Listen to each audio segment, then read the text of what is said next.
En effet, des nouvelles de dernière minute en provenance des États-Unis d'Amérique. Une nouvelle tentative d'attentat contre le président américain Donald Trump a eu lieu aujourd'hui directement dans sa résidence de Mar-a-Lago, en Floride. Des agents du service secret américain ont neutralisé un homme après qu'il ait pénétré sur le territoire du complexe sécurisé de Mar-a-Lago.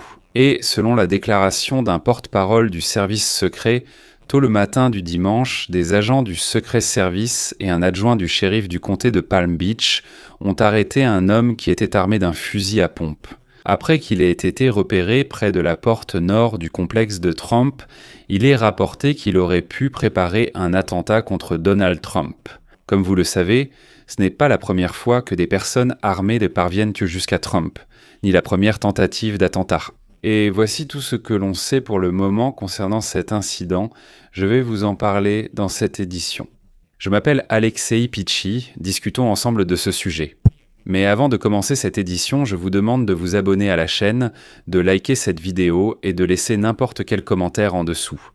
De plus, abonnez-vous à ma chaîne Telegram Pichi News, le lien se trouve dans la description de cette vidéo. Nous diffusons là-bas les infos en temps réel dès leur arrivée, et c'est là qu'elles sont publiées. Alors,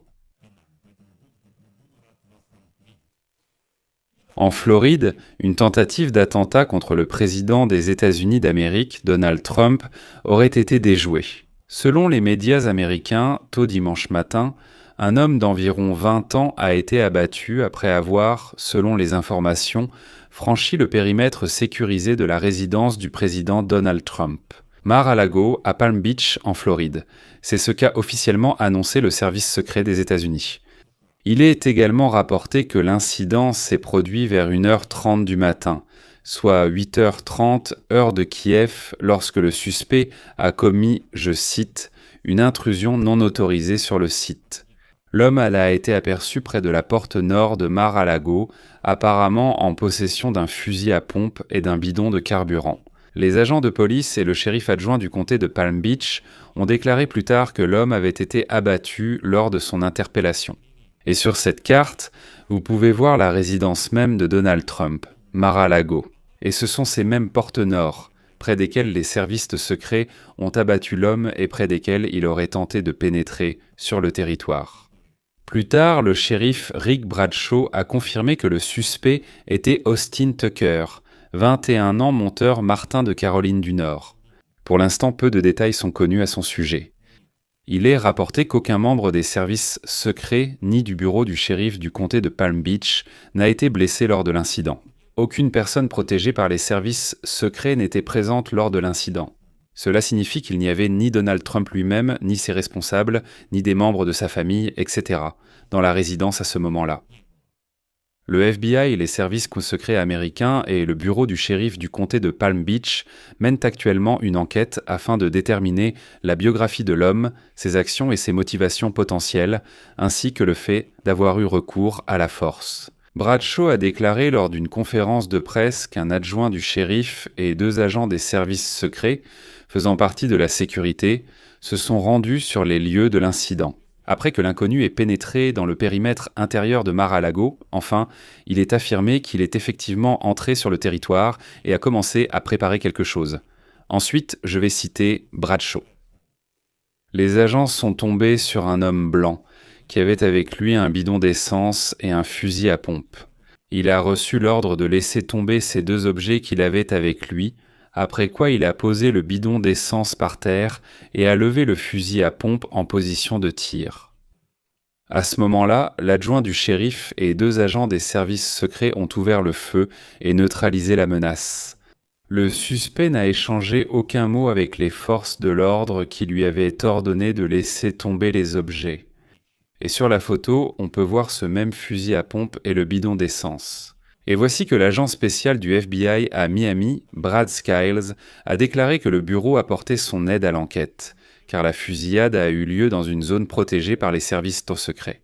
Il a déclaré que l'équipe d'intervention du FBI chargée de la collecte des preuves traitait la scène du crime et rassemblait des éléments à conviction, et il a également invité les habitants des maisons voisines à vérifier les enregistrements de leurs caméras de surveillance pour la période allant du samedi soir au petit matin du dimanche.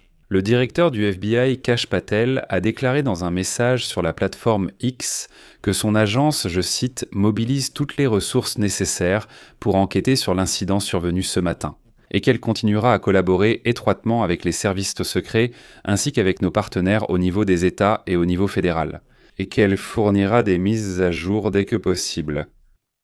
Je rappelle également qu'au cours des mois précédant l'élection présidentielle américaine de 2024, Donald Trump a été confronté à plusieurs tentatives d'attentats.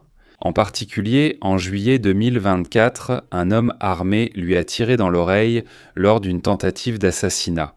Et en septembre de la même année, un autre homme a apporté un fusil dans le club de golf de Donald Trump en Floride. En avril de l'année dernière, des agents des services secrets ont également abattu un homme armé près de la Maison-Blanche. Et en septembre, les forces de l'ordre ont arrêté un homme qui aurait pointé un laser sur l'hélicoptère Marine One alors que Donald Trump se trouvait à bord. Mais en lien avec les événements d'aujourd'hui, le cas de septembre 2024 est particulièrement intéressant.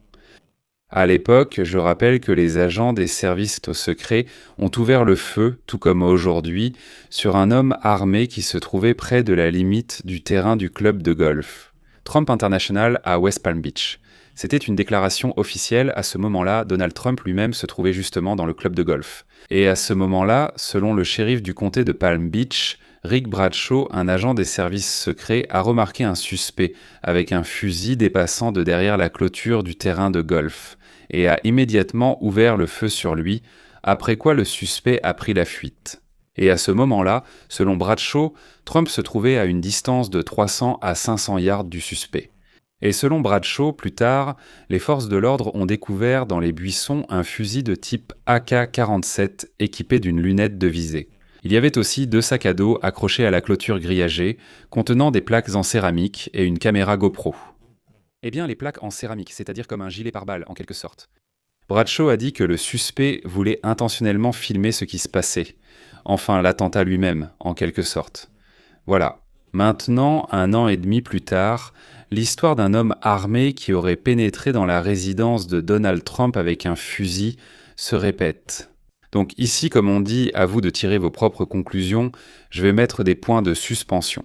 Donnez votre avis et vos conclusions dans les commentaires sous cette vidéo, abonnez-vous à cette chaîne, mettez un like et n'oubliez pas d'activer la cloche pour recevoir des notifications sur les nouvelles vidéos de cette chaîne YouTube.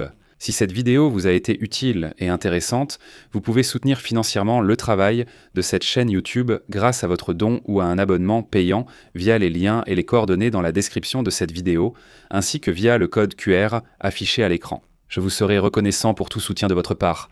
C'est tout pour aujourd'hui, prenez soin de vous, au revoir à tous.